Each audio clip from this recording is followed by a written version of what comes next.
Kia ora. Kia ora. Kia ora. You're a natural. My name's Cassandra Langton, married to Rich Langton. We have 2 kids, Lily and Tom. Lily's 14, Tom's 12. And we find ourselves pastoring the creative team at Hillsong Church. Yes. Yeah.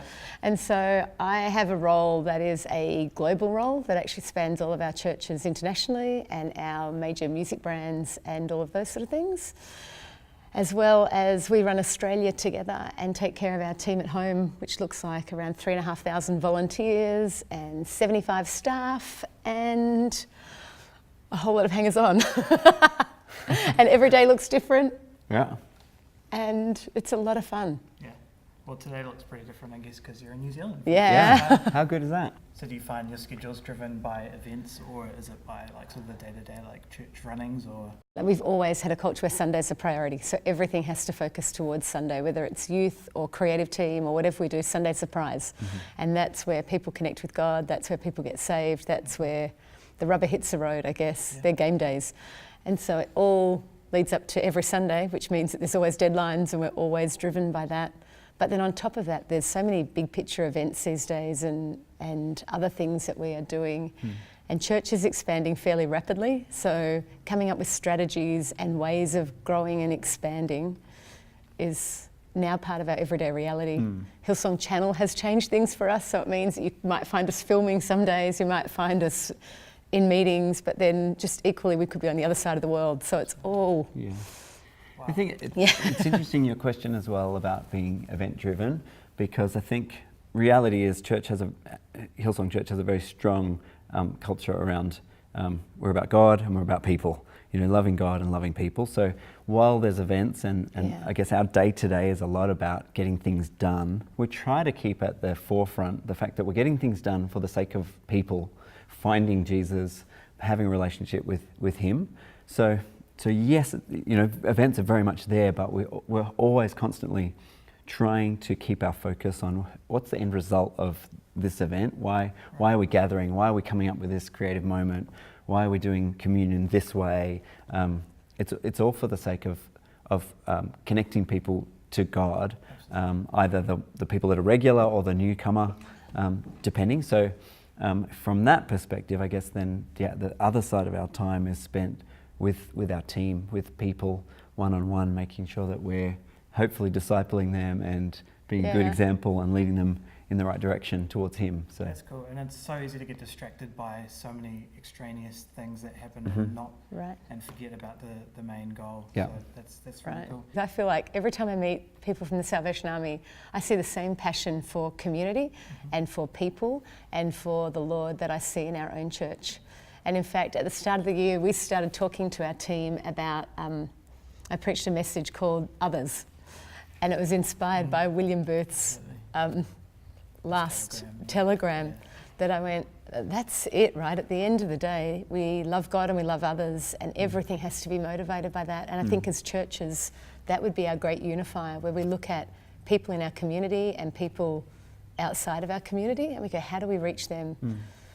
And that's a driving force. I think you inspire us with your whole community outreach arm, and we have talked a lot in our church about how do we build city care in a way that actually impacts the community like the Salvos do, because what you have done has made a whole nation say thank God for you and for your input into people. And we go, we just don't want to live within the 4 walls of church and be a great worship ministry. We actually want to take it to the streets. Obviously, pastoring creative people is a big part of your roles and leading people. Yeah. A question I really want to know is, how do you make them feel valued, and how do you make their contribution, what their skill and what their talent, how do you make them feel valued in that? in a sense, the foundation is that in Christ we're of value, and that's incredible. It's like that's amazing that He would die for us, and that we would get to enter into a relationship with Him, and that we would get to enter into what He's doing. And if I could contribute anything, then it's my honour to be able to do that. And so there's value in that. There's value in people choosing to bring what they have to the kingdom, choosing what they bring, right, and seeing it as an honour rather than like us being privileged to have what you can bring, if that makes sense. Not to say that we wouldn't want to value people. I guess it's just a different starting point. There's a question before the question.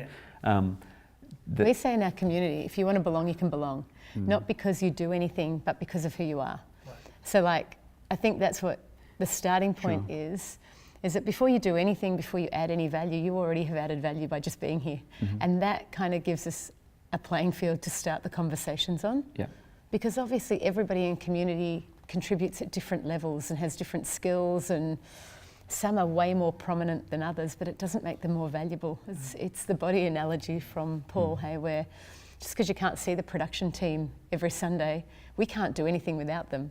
And if the lyrics guy out the back isn't on the ball, actually the whole church can't worship. So it doesn't matter how great the worship team is that morning, if the hidden person isn't playing at the skill level that we need them to, then nobody can join in. It's choosing as a leader, as a pastor of a team, to value what someone can contribute, which might be, we have a girl in our team who she can cook brownies, and so that's valuable. It actually really is. But it's the thing, that's what she can bring, and we could overlook that. She wants to contribute, she wants to be a part of the community. That's what she can bring. So we're looking for opportunities for her to be able to do that. And I think in that's what values her. But as a leader, that's constantly the trick, is to be looking for new places to stretch and new places to even rethink what you value. With churches like Hillsong or even the Salvos, there's some tradition and there's some things that we've always done, and yet as leaders we have to be reassessing those sometimes to be able to look what we need to stretch on and change on in order to allow people to contribute, so that people who walk in the doors today, they might not know the tradition, they might have no ability to do anything that's associated with that, with what we've done. They might be able to cook brownies. And so we need to be able to include them in that way, not to throw out all the tradition or everything you've done, but just to be able to embrace the new. And I think that's, as leaders, that takes some enlarging ourselves and being secure in who God's called us to be and who He is, in order to sort of keep the ship steady, keep being who we are, but also embracing the new and embracing the new contributions of people. And maybe you've got to develop a culture of resilience in team. Don't you think that as soon as you start dealing with people, we're going to offend them and hurt them. We're not going to mean to.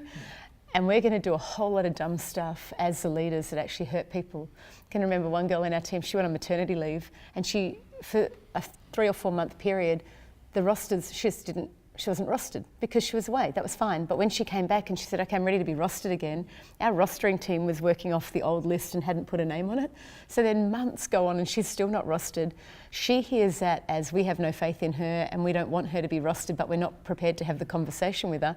We've just overlooked it in our administration. And so healthy conversation then, and a little bit of resilience on her part to come back and go, hey, did you mean for this to happen? Us go, no, we're so sorry. But I think that happens at that level, but it happens at every level in church life where things are communicated that you don't mean to communicate. And David and I were talking about your feedback culture. Right. You have a culture of feeding back to each other, and if you're not getting feedback on, then that's something to worry about, because you're not getting any sort of development. So do you have a set of expectations from people who are involved in platform ministry or in the church in general? We have a real strong culture as Hillsong Church. I think there is a lot of things that are unsaid, but everybody is well aware. We go the extra mile, we lay our lives down, we give 110%. You don't turn up late. You don't turn up not knowing your parts. You are so prepared. We are committed to excellence. There's probably 30 years of church life that provides this foundation of cultural expectations that when you come into our community, if you don't play by the rules, there's a glaring gap. So I'll often watch the band on stage. If somebody's not prepared, it's like, hey man, what have you done? You've let us all down. What are you doing here? And like the team actually enforce the culture. You don't need leadership to do it, because you turn up and you're sloppy and it's not okay, because we've come for Jesus and the people. And so it's not excellence for excellence sake, it's excellence so that we can actually minister well and create no obstacles for people coming. Yeah. Because it depends what matters to you, right? Yeah. So somewhere, somebody has to be setting the basic foundations of what do we want and why do we want it? And I think the why often matters more than what you want to achieve. Is it something we model individually? 100%. I think you have to be the culture you want to see. Yeah. So, Yeah. Yeah. And I think it is about the vision of our house. You know, Pastor Brian and Bobby are very strong on where we're going, and Brian's always been committed to inviting anybody who wants to be a part of it. But he's setting the direction, and so if we like to go in the direction that he feels God is taking us, then we jump on board. Now you don't have to, but if you're going to be on board, then let's all row in the same direction. I was probably mixing my analogies there, but jump on board. Yeah, and we take every opportunity we can to continue to speak culture over our team. So before every service we meet in the green room or in the back corridor or wherever there's space for the creative team to get together. And somebody will always bring an encouragement that is a cultural thought and a scriptural thought about what we're doing and why we're doing it. And that helps all the new people jump onto the page pretty quickly. There is I guess across the team, we've spent years trying to go, we're not just a worship or music team, we're actually a creative team. And that means that our production team lead worship, our film team lead worship, our graphic operators, our stage designers, our dancers, our poets, anybody who is creative is equally as invaluable in the worship process as the 6 guys up the front. And they lead worship from whatever platform they find themselves on, and you are always on a platform. And so the expectation isn't different from the guys who lead in front of the church and the guys that lead behind the scenes. I love the role that art is playing and beauty is playing in society at the moment, and the opportunity that the church has to actually tell and retell the story of Jesus to a world who is attuned to the arts. Like, I think in film at the moment there is an incredible opportunity for the church to actually stand up and play a part. I think there is a way to mobilise creatives as evangelists, and I think it's a new wave of renaissance in our time. Like, I hope that's what my prayer is. I look at our team at home and I go, there are so many people who are called not just to the church but to the world. And in fact, Dave Ware, who has been here with us, his role is actually to reach artisans who are Christians in society and then actually help to strengthen their faith so that they can be lighthouses in the arts of society. Like, I love the thought that we would have that platform, and I think that that's an opportunity for sure at the moment. Yeah, I think it's exciting to see that. I guess that people can utilize the arts in everyday life now. There's so many more opportunities for employment and for legitimate work. It's not just you're a musician and your parents say get a real job anymore.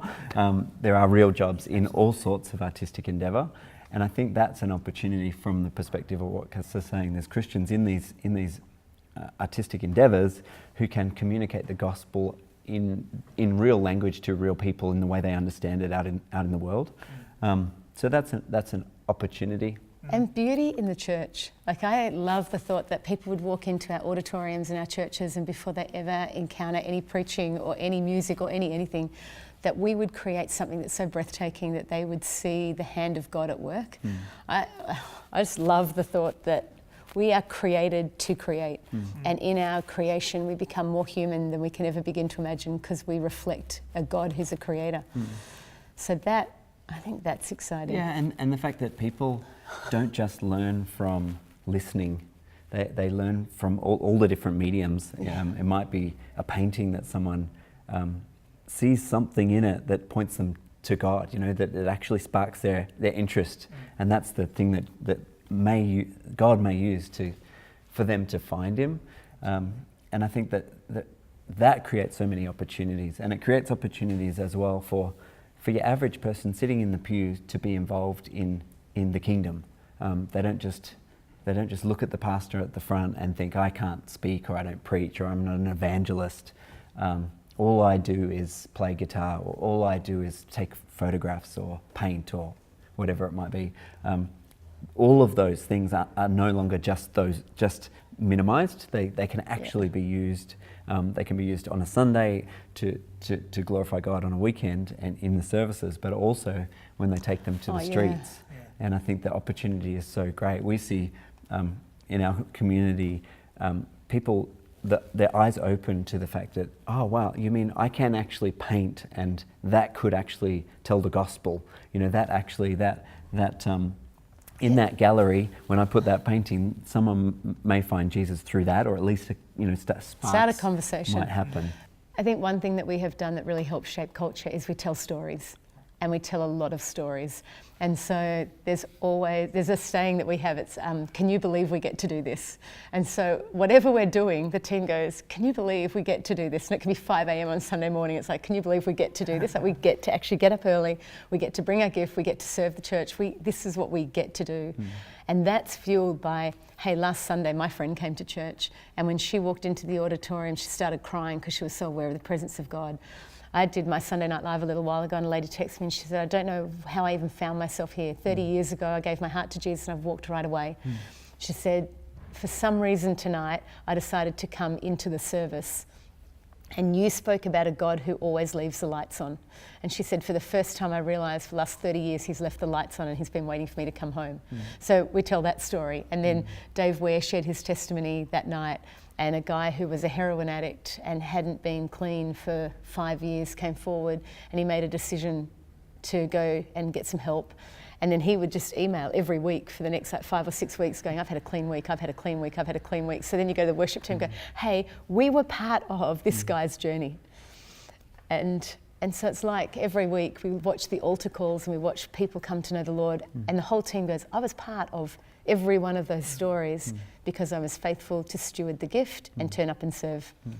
Speaking to, you know, any salvationists, I would say that God is obviously not done. That at the right time, in God's right timing, and with His right purpose in mind, an opportunity to come on staff happened for me, and to become a pastor on staff at church, and it was in a place now overseeing much more than I would have ever dreamed of doing, and in ways I would never have dreamed it would happen.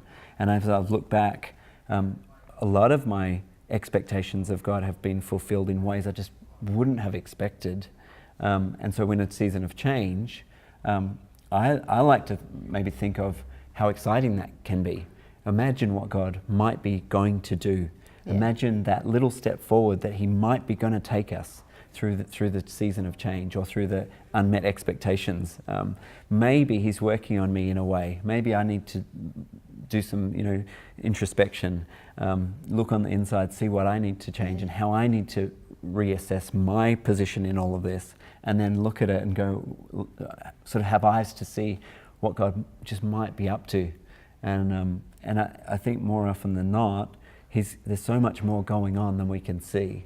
And He has such a bigger plan than we can ever see. And it's in hindsight we can see it, but at the time we miss it. Sorry. And so I would say just be faithful and hold on and trust God that He's got the reins and He knows what He's doing.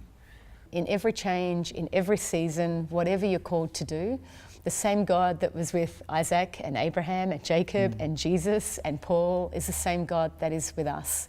And so if there is change, then I guess the way to approach it is to lean into it, particularly if you have committed to the army and you know that change is a part of the rotation. Then somehow God is orchestrating every season, and He is bringing everything to fullness in the right time. So pick up the mantle and walk through the Jordan and take the change and lead well. And I think on a practical level, if I was in a congregation and I was receiving a new leader, then I would see it probably as my, this is probably a very Hillsong perspective, but as my duty to support that leader and to do what I can to shore up the congregation and make it strong and set it up really well for that new leader to enter into the congregation, so that really the core doesn't miss a beat. As the creative team, we would be working overtime. We would be just trying our best to be as excellent as we can and to be as faith-filled as we can, so that the congregation who's looking to us as the creative team sees this sure foundation. They just see Jesus through us. They're not seeing the unsteady times. They're not seeing the wind and the waves. They're seeing Jesus at the helm, and they're looking to Him. And sort of the change of leadership then maybe becomes a little less significant, and we embrace the new person and we celebrate that they're here, but together we're going to see the lost one. That's such an encouragement, and it's, again, just amazing to have you guys here and to speak into our church with such wisdom and passion, which is so obvious on both your faces as you talk about your people, and we just hope that we can learn from you as much as we can, and we're so grateful to have you here. So It's so thank you. fun. Thanks. Thanks for coming to our place. Great. It's so I fun love to it. be here.